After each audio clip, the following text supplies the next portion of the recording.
Hi hello రోజుకి 1 కోటి మందికి పైగా వ్యూవర్షిప్ని సంపాదించుకున్న సుమన్ టీవీ నెట్వర్క్ ఇప్పుడు సరికొత్త పంతాలో అడుగు వేయబోతోంది. సుమన్ టీవీ నెట్వర్క్ని జిల్లాల వారీగా ప్రారంభించబోతోంది.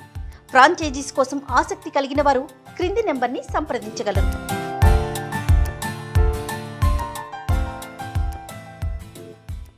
నమస్తే రమగారు. నమస్తే జయ.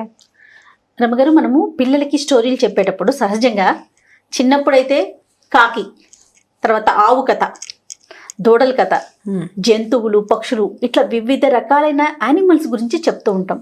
ప్రత్యేకించి ఈ పక్షుల గురించో లేకుంటే జంతువుల గురించో చెప్తానికి ఏదన్నా రీజన్ ఉందంటారా? అంటే వాటిని వీళ్ళు ప్రేమించాలి అనే ఉద్దేశంతో అలా స్టార్ట్ అయిందా? ప్రపంచంతో పరిచయం చేయటానికి, ఎన్వైరన్మెంట్ తోటి పరిచయం చేయటమా? ఎందుకంటే ఇప్పుడు ఇదివరకు ఏం చేసేవాళ్ళం జయ, ఇప్పుడులాగా ఇల్లు కాదు కదా. అప్పుడు మన ఇల్లు ఏముండేవి పాతకాలంలో, మన చిన్నప్పుడు లేదా మన తాతల నాడు తాటాకిళ్ళు, పెంకుటిల్లు, ఖాళీ స్థలాలు. తెల్లారులేస్తే కాక అని కాకి అరుపులతోటి, కిచకిచమని పిచ్చుక అరుపులతోటే మెలకు వచ్చేది మనకి కదా. ఇప్పుడు కాకిని రెగ్యులర్గా చూస్తాడు వాడు. ఇప్పుడు పిల్లాడు కొంచెం పెద్ద అయ్యాక మనం వేరు కాకి వేరు అని తెలుసుకుంటాడు కదా, తెలుసుకుంటాడు. తర్వాత ఈ కాకి మనకి సహాయకారని, ఇది మనలాంటిదేనని, దానికి కూడా ప్రాణం ఉంది మనలాగానేనని తెలుసుకోవటం. కాకి కూడా తెలివితేటలు ఉన్నాయని గుర్తించటం. ఇప్పుడు దాంతో ఒక సంబంధాన్ని నెరపటం. ఇప్పుడు కాకి వస్తుంది, అది కావమని అరుస్తుంది అనుకో పొద్దున్నే, మన ఇంటికి ఎవరో చుట్టాలు వస్తారంటారు, అమ్మమ్మ వాళ్ళు అంటారు చుట్టాలు వస్తారు అంటే చుట్టాలను తెప్పించడానికి కాకి యూజ్ అవుతుంది అనే సంగతి పిల్లవాడికి తెలుస్తుంది. అవుతుంది అవదు వేరే కదా, మన వరకు తెలుసు. ఇప్పుడు ఇది ఎలా అంటే పూర్తిగా మన చుట్టూతా ఉన్న పర్యావరణంతో సంబంధ బాంధవ్యాలకి ఉపయోగపడే విషయాలు ఇవి. మన చిన్నప్పుడు చెప్పే కథలు ఏమిటి? కాకి, పిచ్చిక, కోతి కథ, ఆవు కథ, నాన్న పులి కథ కూడా ఒక 5 ఏళ్ళు వస్తే చెప్తాం.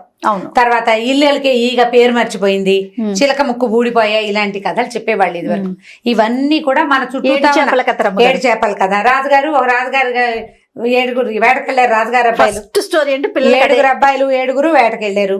చివరికి ఇప్పుడు మనం ఎన్ని పరిచయం చేసాం? అందులో చేపలు ఉన్నాయి, వేటకెళ్తాం, ఎండబెట్టడం, గడ్డి, ఆ గడ్డిని ఆవు మేయటం, ఆవుకి దూడుంటాం, ఆవుని దూడని ఒకడు విప్పాలి ఒకడు కట్టాలి అనే విషయం తెలియటం, వాడికి అన్నం పెట్టాలనే ఇంకో విషయం కదా. అది అన్నం పెట్టేది అమ్మమ్మే పెట్టాలి, అమ్మమ్మ అన్నం పెట్టాలి, అమ్మమ్మ చిన్నపిల్లాడిని ఎత్తుకోవాలి. చిన్నపిల్లాడు అక్కడ ఇక్కడ చేతులు పెట్టకూడదు, పెడితే వాడికి చీమలు కుడతాయి. చీమలు కూడా ఎన్ని విషయాలు చెప్పాం. చిన్న కథ 100 సార్లు చెప్తాం. ఇక అదే పనిగా అదే కథ. మా పెద్ద బాయి కోతి కథ, చిన్న బాయికి చీమ కథ చెప్తుండేదాన్ని నేను. మా పెద్దవాడికి 4 ఏళ్ళు వచ్చేదాకా కోతి కథ అయ్యేవాడు నిద్రపోతుండేవాడు రోజు వాడు. చిన్నవాడికి చీమలు, చీమ చీమ చీమ, ఎప్పుడు చీమ కథ. చీమ ఏమైంది? చిటుక్కుని కుట్టింది, చిటుక్కుని కుడుతుంది, చెప్పాలి కదా. ఇప్పుడు ప్రపంచంతో పరిచయం చేయటం కోసమే మనం ఈ కథలన్నీ చెప్పుకునేవాళ్ళం. ఇందులో కాకులు తెలివైన పక్షులు. మనకి మామూలుగా చూడు, తెలివైన పక్షులు అంటే చిలకలు మాట్లాడతాయి, నెమళ్ళు నాట్యం ఆడతాయి. చిలకల్ని నెమళ్ళని మన పక్కలోనే చూడడం మనకు కుదరదు. నెమలు ఎక్కడో ఉంటుంది, చిలకలు కొన్ని చోట్లే కనపడతాయి. జామ చెట్లు అవి ఉంటేనే చిలకలు కనిపిస్తుంది. కాకికే ఉంది కేవలమైన పక్షి, ప్రతి చోట కనపడుతుంది, ఎక్కడ పడితే అక్కడే. దాన్ని ఈజీ పరిచయం చేయటం, దాని మీద కథలు బోల్డ్ చెప్పేవాళ్ళం. ఇప్పటిదాకా మనం కాకి కథ చెప్పాలి పిల్లలకి. అవును కదా. ఇవాళ ఒక మంచి కథ చెప్దాం, గొప్ప సరదాగా ఉంటుంది, మనం చెప్పడానికి బాగుంటుంది, పిల్లలకి చాలా ఇంట్రెస్టింగ్గా ఉంటుంది. ఒక ఊళ్ళోనట ఒక కాకి ఉంది. కాకి ఒక ఇంటి చెట్టు మీద వాలి రోజు ఆ ఇంట్లో జరిగేవి చూస్తుండేది. ఆ ఇంట్లో ఇంత పిల్లాడుండి వాడిని బళ్ళోకి పంపిస్తుండేవాళ్ళు. ఈ కాకికి ఏమనిపించింది, వీళ్ళ పిల్లాడికి వీళ్ళు చదువు చెప్పిస్తున్నారు, మా పిల్లకి మాత్రం నేను ఎందుకు మానేయాలి? కాకి పిల్ల కాకికి ముద్దు, నా పిల్ల నాకు ముద్దు, కాబట్టి నా పిల్లని కూడా బళ్ళో చేర్చాలని కాకి పిల్లని బళ్ళోకి పంపించింది. కాకి పిల్ల చదువుకుంది కాస్త, దానికి తెలివితేటలు వచ్చినాయి కొంచెం.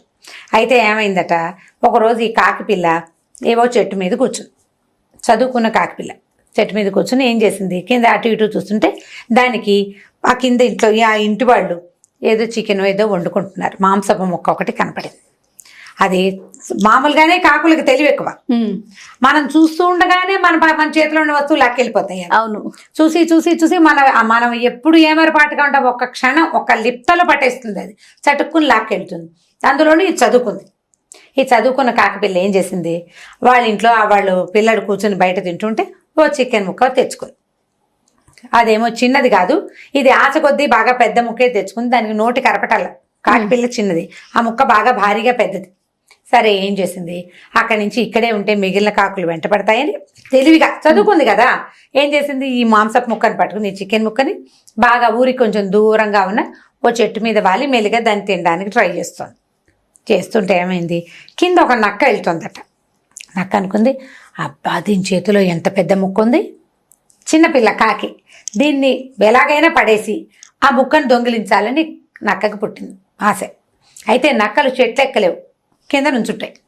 కింద నుంచి పిలిచింది, ఓహో ఈ పిల్ల కాకి ఏం చేస్తున్నావో అని అడిగితే, ఈ కాకి ఏం చేసింది, కాకి పిల్ల అది నోరు తెరవాలి, లెక్క ప్రకారం తింటున్నా అని చెప్పాలి, తింటున్నా అని చెప్పాలని ఏం చేయాలి, నోరు తెరవాలి, నోట్లో ఉన్నది పడిపోతుంది. ఈ కాకి పిల్ల ఏం చేసింది చూసి ఈ కాలుతోటి ఈ చికెన్ ముక్కను పుచ్చుకుని నోటితో మాట్లాడి, ఏమని, చికెన్ దొరికింది మాకు నక్క మామ తింటున్నానంది. అనేసరికల్ ఊసి తెలివి తెల్లారా బాగానే పట్టుకుంది అనుకుని నక్క ఏమందంటే, ఏమయ్యారా నువ్వు, మళ్ళీ మాట్లాడేసి మళ్ళీ ఈ ముక్క తీసేసుకుంది, నోట్లో పెట్టేసుకుని. నువ్వు ఎంత బాగానో పాడతావట, మీ అమ్మ నిన్ను బళ్ళో చేర్పించిందిట, స్కూల్లో భలే బాగా పాటలు పాడుతున్నావని ఊరంతా చెప్పుకుంటున్నారా, ఏది అల్లుడు ఏదో ఒక పాట పాడు అనేసరికల్లా ఇప్పుడైనా ఉత్సాహంగా కాకిపిల్ల నోరు తెరుస్తుందని నక్క అనుకుంది.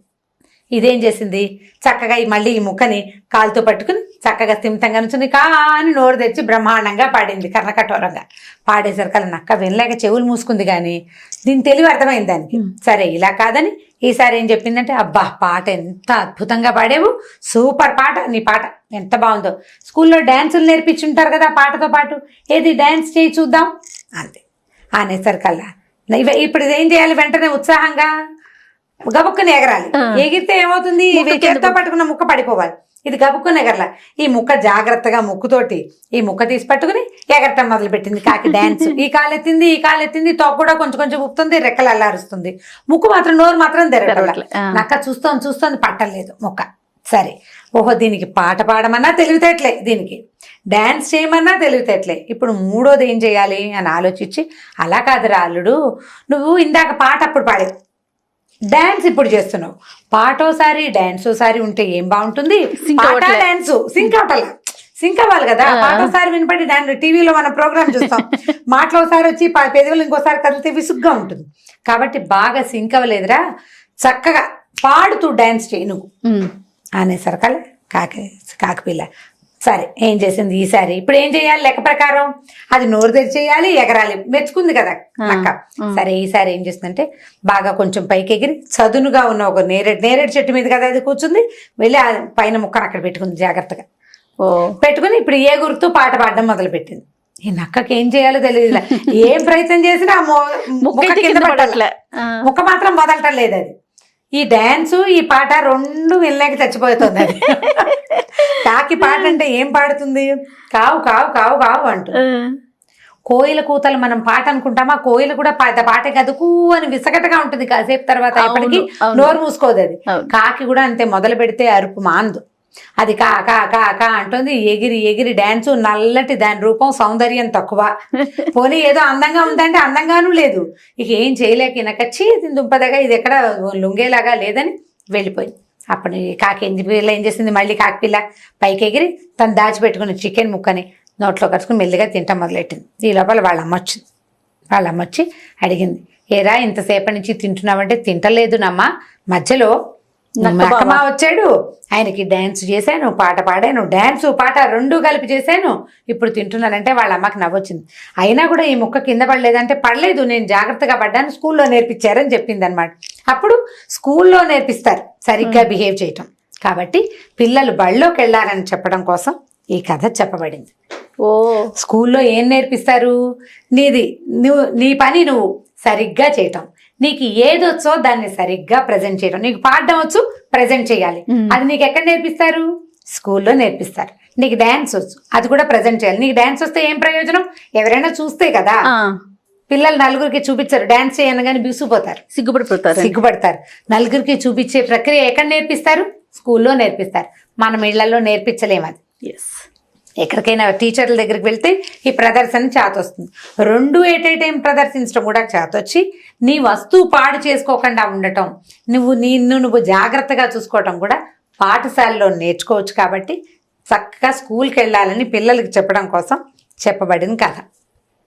అలాగే పక్షుల్ని జంతువుల్ని ఒక కాకి ఒక నక్క వాళ్ళిద్దరూ మాట్లాడుకోవటం. కాకి తలుపు తెలివితేటలు, ఎంత తెలివిగా కాకి చేసింది, నక్కకి మాంసం ముక్క అందనివ్వకపోవటం. పిల్లలకి మంచి స్టోరీ రమ్మగారు, ఇది చాలా ఇంట్రెస్టింగ్ గా వింటారు. ఇందులో ఒక నీతి కూడా ఉంది. ఇప్పుడు స్కూల్కి వెళ్ళమని మారం చేసే పిల్లలకి కొంతమంది పిల్లలు ఏడుస్తూ ఉంటారు.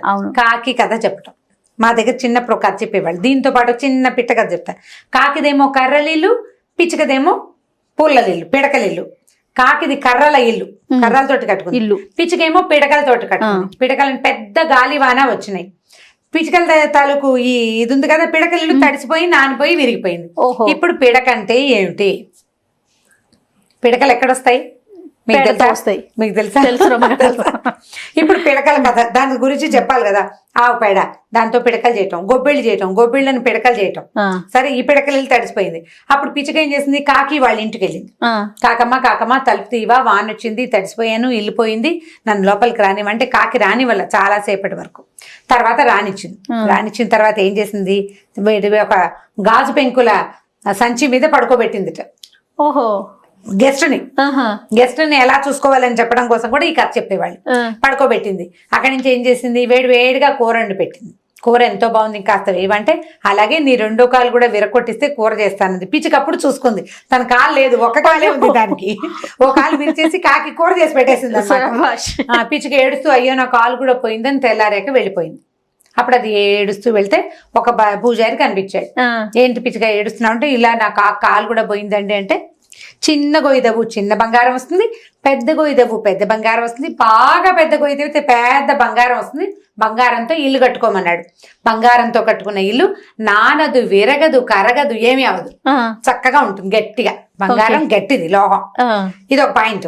అప్పుడు పిచ్చిక చిన్న గొయ్యి తీసింది, పెద్ద గొయ్యి తీసింది, పేద గొయ్యి తీస్తే ఇంత బంగారం వస్తే చక్కగా తరగని కరగని ఇల్లు కట్టుకుని ఉంటుంది. కొన్నాళ్ళకి ఇంకా పెద్ద గాలివాన వచ్చింది. కాకిది కర్రలు ఇల్లు కదా, అది విరిగిపోయింది. ఇప్పుడు పుల్లలతోటి ఇల్లు కట్టుకోవటం అంటే ఏమిటి? పక్షి గుళ్ళు చూపించాలి మనం. అప్పుడు కాకి ఏం చేసింది? పిచ్చిక వాళ్ళ ఇంటికి వెళ్ళింది. పిచ్చిక ఏం చేసింది? చక్కగా లోపల తీసుకెళ్ళింది. అయ్యో కాకమ్మ తడిసిపోయావా, ఇది వరకు నువ్వే నన్ను మీ ఇంట్లో ఆశ్రయించావు, రా మా ఇంట్లో ఉండండి. బంగార పిల్లు చూసేసరికి కాకి కుళ్ళుబోతాను వచ్చింది. ఓ సింధు, దీనికి ఎక్కడి నుంచి వచ్చింది ఇల్లు, దీని సంగతి కనుక్కోవాలని అడిగింది. ఎక్కడి నుంచి చేసావు, ఏం చేసావంటే, నువ్వు నా కాలు విరగొట్టి పంపించావు, మంచి పని చేసావులే, నేను బయటికి వెళ్ళాక ఇగో బంగారపు కాలు కూడా చేయించుకున్నాను, ఇలా చిన్న గొయ్యి పెద్ద గొయ్యి మూడో గొయ్యి తీస్తే ఇంత వచ్చింది అని చెప్పింది. కాకి ఏం చేసింది? సరే ఇదేదో బాగానే ఉందని అది కూడా పోయి చెరువు దగ్గర చిన్న గొయ్యి తీస్తే అందులో నుంచి చీమ వచ్చి కుట్టింది కాకిని. పెద్ద గొయ్యి తీసింది, తేలు వచ్చి కుట్టింది. మూడో పెద్ద గొయ్యి తీసరికి పెద్ద పాము వచ్చింది, బుస్సుమని వచ్చి కాకిని కరిచింది. కరిచేసరికి అది ఏడ్చింది. పిచ్చికి బంగారం వచ్చింది, నాకెందుకు పురుగులు వచ్చినాయి అని పావుని అడిగింది. అడిగేసరికి పాము ఏం చెప్పింది అంటే, పిచ్చికది గుడ్ బిహేవియర్. పిచ్చికి నువ్వు కాలు విరగొట్టినా నిన్నేమనలా, నా కాలు విరిగిపోయి గాజు పెంకుల మీద పడుకున్నాను, అందుకని కాలు విరిగిపోయింది, అందుకే ఆ విరిగిపోయిన కాలు ముక్కను వేస్ట్ చేయకుండా కాకి కూర చేసి పెట్టిందని నమ్మింది, నిన్నేం అనలేదు. గుడ్ బిహేవియర్ వల్ల దానికి బంగారం వచ్చింది, బ్యాడ్ బిహేవియర్ వల్ల నీకు పురుగులు వచ్చినాయి అని చెప్పింది.